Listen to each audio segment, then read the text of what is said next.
Hi students, chemistry with home classes में मैं अमित कुमार आप लोगों का स्वागत करता हूं। और आज हम इस वीडियो में पढ़ने वाले हैं यूनिट 3 का जो जीरो ऑर्डर रिएक्शन होती है उसके वेग स्थिरांक समीकरण के बारे में पढ़ने वाले हैं। तो आइए देखते हैं क्या होती है वेग स्थिरांक समीकरण, इस पर नजर डालते हैं।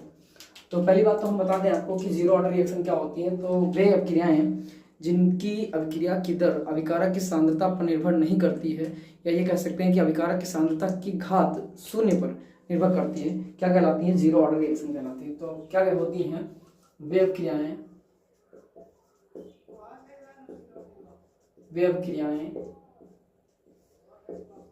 जिनकी अभिक्रिया दर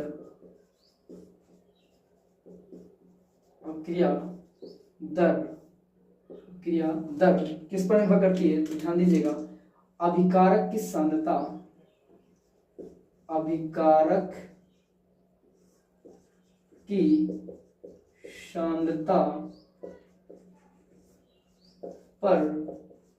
निर्भर नहीं करती।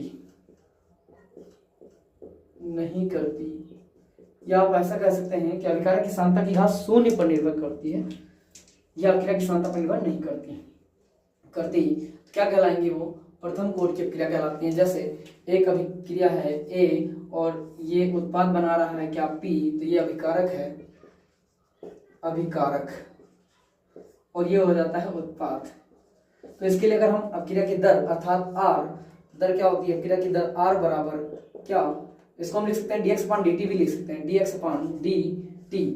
x क्या है? सांद्रता में परिवर्तन है, इसको डेल भी बोलते हैं। डेल x मतलब सांद्रता में परिवर्तन और dt समय में परिवर्तन। ये बराबर होता है प्रोपोर्शनल मानते हैं किसके? अभिकारक की सांद्रता की घात।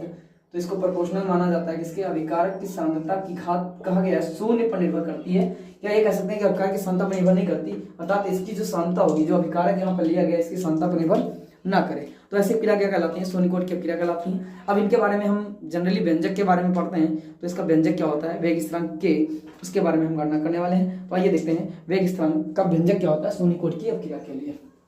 तो इसको टेल कर रहे हैं और इसके आगे फिर हम लिख रहे हैं, अगर कोई अभिक्रिया A है और ये बना रही है क्या P, तो हम यहाँ पे हेडिंग क्या डालेंगे? शून्य कोटि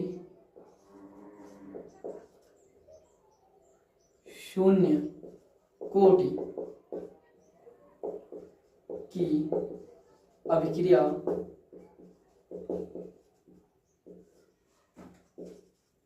के वेग स्थिरांक,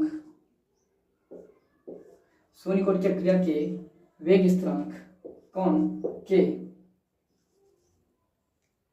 की समाकलित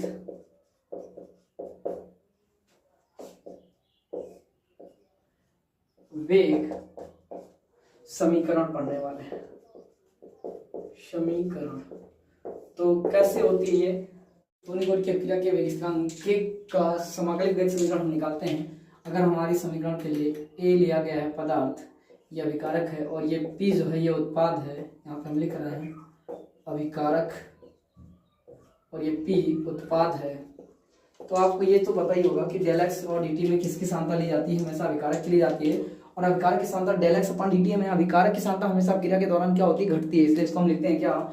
माइनस डेल x/dt।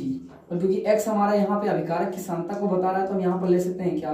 अभिकारक की सांद्रता A/dt, और ये प्रोपोर्शनल होता है किसके? अभिकारक की सांद्रता जो प्रारंभिक सांद्रता होती है उस पर निर्भर करता है। तो ये हो जाएगा क्या? अभिकारक की सांद्रता A पर,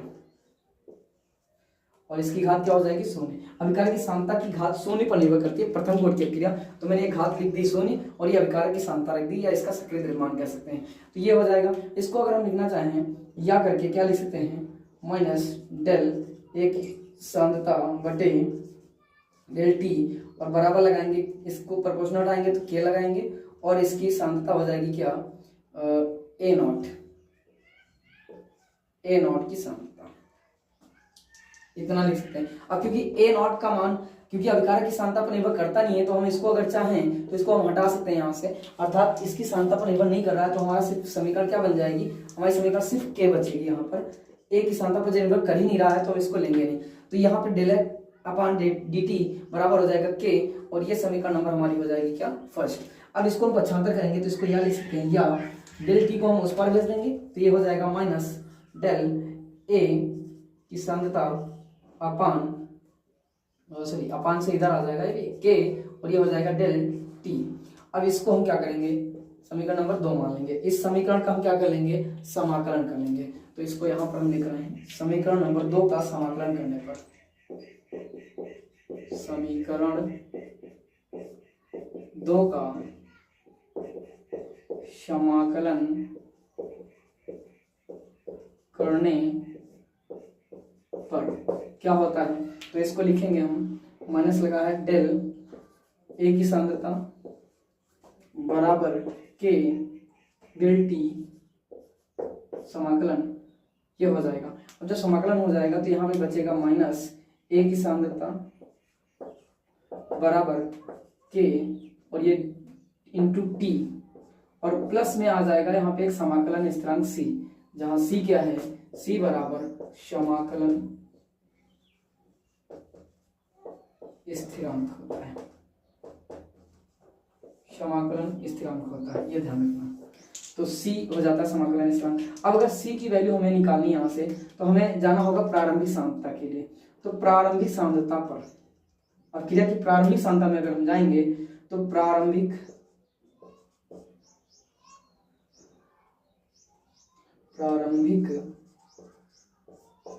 सांद्रता पर अगर देखा जाए तो t बराबर क्या हो जाएगा, 0 हो जाएगा, और a नॉट की जगह हो जाएगा क्या, ये बराबर था a नॉट के, क्योंकि इसकी सांद्रता पर निर्भर नहीं कर रहा था, ये देखिए तो a नॉट था, ये प्रारंभिक सांद्रता पर था, जब क्रिया हुई तो a बन गया। या इसी को हम क्या मान सकते हैं, इसको x मान लेते हैं और ये a माइनस एक्स हो जाता है, तो ये मानकर भी क्रिया हम समाकलन कर सकते हैं।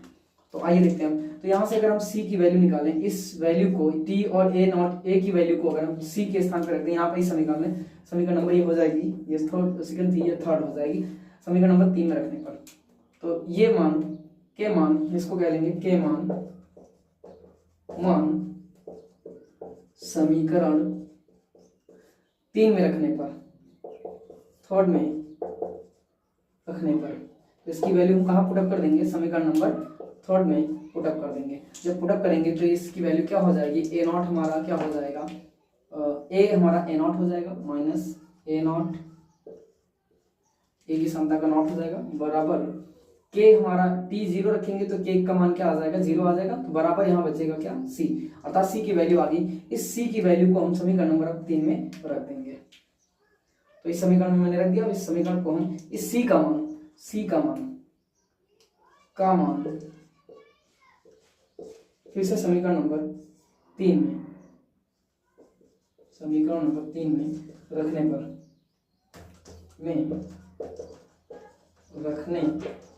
पर अब इसका मान अगर हम यहाँ पे रख देते हैं तो इसकी वैल्यू क्या बन जाती है, देखिएगा सी के स्थान पे क्या रख देना है आपको, ए नॉट रख देना है, तो माइनस क्या हो जाएगा, ए की क्षमता बराबर के इंटू टी, और ये हो जाएगा प्लस, और इसकी वैल्यू है माइनस में, तो प्लस माइनस क्या हो जाएगा, माइनस ए नॉट की सांद्रता, ये हो जाएगा। अब ये समीकरण हम मान लेते हैं, इसको हम बना लेंगे, अगर इसको चाहे तो ये रोक ले, इसको भेजेंगे इस पार, तो ये वैल्यू हमारी क्या हो जाएगी, अब इधर लिख लेते हैं, इसको मिटा दे रहे हैं, इसको आप नोट कर चुके होंगे। अब इसकी वैल्यू जो है ए नॉट की वैल्यू, के को यहीं रोक लेंगे, ए नॉट को इस पार ले लेंगे, तो ये हो जाएगा, ये माइनस का है, ये हो जाएगा प्लस का, इधर आएगा तो के टी बराबर आ जाएगा, के इंटू टी बराबर क्या हो जाएगा, ए नॉट, इधर ये क्या हो जाएगा, प्लस का हो जाएगा, जब इस पार आएगा तो ये ए नॉट प्लस में हो जाएगा, एक सांद्रता की घात 0 है, माइनस ये हमेशा ये तो माइनस में ही है, तो ये माइनस ए की सांद्रता, या इसको हम लिख सकते हैं क्या, टी को इस पार भेज दें तो के बराबर आ जाएगा क्या, ए की सांद्रता की घात नॉट माइनस ए की सांद्रता बटे टी। तो यहाँ पर जनरली इस वैल्यू को इतना मान लिया जाता है, इसको कभी कभी x मान लिया जाता है, तो ये वैल्यू हमारी हो जाती है x/t भी हो जाती है, ये भी ध्यान रखिएगा। तो ये हो जाता है किसके, k के बराबर, यानी k बराबर x/t भी लिख दिया जाता है अगर इस वैल्यू को हमने क्या मान लिया है, इस वाली वैल्यू को x मान लिया है। तो इस समीकरण में अब क्या करेंगे हम, अब यहाँ तक ये होती है हमारी क्या, ये समीकरण नंबर हम मान लेते हैं इसको, क्या आप देख लिए होंगे, x अगर रखेंगे तब ऐसा आएगा, इसको मिटाना भी। तो यहाँ पर अब क्या करना है, ये वैल्यू हमारी जो हो जाती है समीकरण नंबर बन जाती है, इसको मैंने मान लिया फिफ्थ मान लिया, सॉरी फोर्थ है, फोर्थ मान लिया मैंने, और ये फोर्थ समीकरण ही हमारी क्या होती है, शून्य कोटि की अपक्रिया के वेग समीकरण के की समीकलित वेग समीकरण होती है। तो ये हमारी है k की वैल्यू, ये होता है k वेग स्थिरांक, जहाँ k क्या है, वेग स्थिरांक है, a नॉट क्या है, अभिकारक की प्रारंभिक सांद्रता है, और ये क्या है, अंतिम सांद्रता है, और t क्या है, समय है। तो ये आप समझ में आ गया होगा आपके ये सारी चीजें क्या है। अब इसके बाद अगर हम चाहें तो इसका t हाफ निकाल सकते हैं, t हाफ यानी अगर अर्धायु काल निकालना है, शून्य कोटि की अपक्रिया का, शून्य कोटि की अपक्रिया का अर्धायु काल,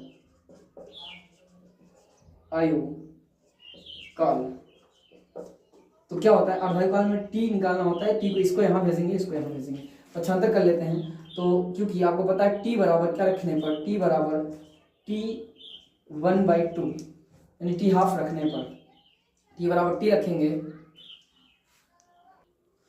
यहाँ पर a की जो सांद्रता है, a नॉट ना लेकर बल्कि a की सांद्रता को अगर हम मान लें क्या कि ये जो है वो a नॉट का आधा है, a बराबर है a नॉट/2, तो इसके स्थान पे अगर ये वैल्यू रख दें, t की जगह t हाफ रख दें और a की जगह a नॉट/2 रख दें, अर्थात आधी सांद्रता, क्योंकि अर्धायु काल ऐसा होता है कि इसमें अब पदार्थ होता है वो प्रारंभिक सांद्रता का आधा बचता है।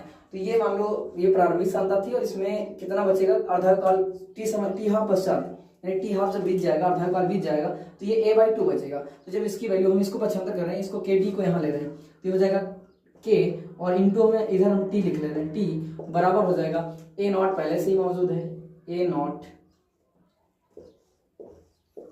माइनस, अब इसमें से हमने कहा a की जगह a नॉट/2 रख देंगे, क्योंकि अभी अपक्रिया का अर्धायु काल जो होता है वो सांद्रता को आधा करके जब बचता है वही अर्धायु काल होता है, यानी वह समय जिसमें पदार्थ अपनी प्रारंभिक सांद्रता का आधा बचता है। तो यहाँ पर आधा हो गया है पदार्थ, तो अगर ये इसका आधा है तो यहाँ पर भी आधा ही बचेगा, तो ये a/2 इसमें से घटा देंगे, a नॉट/2 जब घटाएंगे तो ये बराबर हमारा ये इतनी जो वैल्यू कैलकुलेट होकर जो आएगी वो आ जाएगी क्या, a नॉट/2।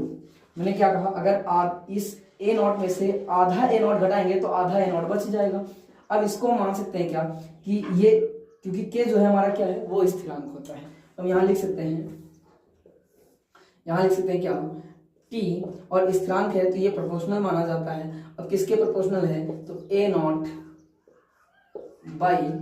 के। अब यहाँ पे क्योंकि अर्धायु काल को समझा गया और t हाफ होता है, ये t/2 या 1/2 या 0.5 लिख देते हैं इसको, ये हो जाता है। अब यहाँ पे क्योंकि ये बताया गया है कि 1/2 जो है वो कितना है, अभिक्रिया की सांद्रता को सीधे आधा कर रहा है। अगर अर्धायु काल बीत रहा है तो अभिकारक की सांद्रता जो प्रारंभिक सांद्रता थी वो आधी हो जाती है, अर्थात तो हम इसको लिख सकते हैं t या करके, यहाँ पर या करके लिख सकते हैं t 1/2 जो होता है वो सीधा सीधा प्रोपोर्शनल होता है किसके, a नॉट के, यानी प्रारंभिक सांद्रता के, a नॉट की सांद्रता यानी प्रारंभिक सांद्रता पर निर्भर करता है। t हाफ जो होता है वो a नॉट पर निर्भर करता है, ये आप बता सकते हैं। अगर आप a नॉट को x मान ले रहे हैं, यहाँ पर देख लेते हैं t 1/2 हो जाता है। अगर इसको आप a नॉट को अगर x मान लेते हैं तो ये सीधे किसके प्रोपोर्शनल हो जाएगा, इसको प्रोपोर्शनल बनाइए, और अगर a नॉट क्या हो जाए, x a मान लिया जाए तो ये सीधे आपका ऐसे भी समीकरण लिखा जा सकता है।